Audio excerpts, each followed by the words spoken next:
Hello, in this video I'm going to show you how you can pair this Sony speaker SRS-XE300 with Android device. First of all, you will need to power on the speaker by using this power button.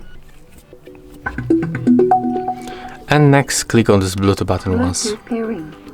Right now it's blinking quickly, it means that the Bluetooth is enabled. So right now when you open the Bluetooth settings on our device and go to the pair new device section, we just have to wait until this speaker pops on available devices list. I just click for my Sony headphones, so let me just forget them and smoothly go to the pairing list. As you can see here, we can find our speaker, so click on it once, accept the pairing.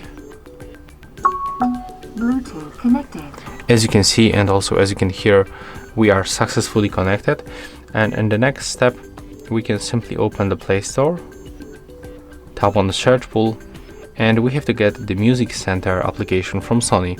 And thanks to this application we'll unlock more features, like for example we'll be able to update the firmware of our speaker, or for example check the sound equalizer presets, also adjust some kind of the power on and off sound. We are able to turn it off.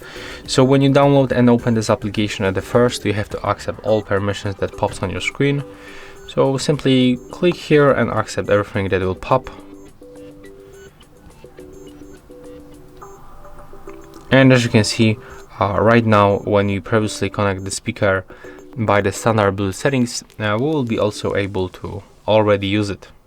So as you can see, that's how it looks. Hope you like it.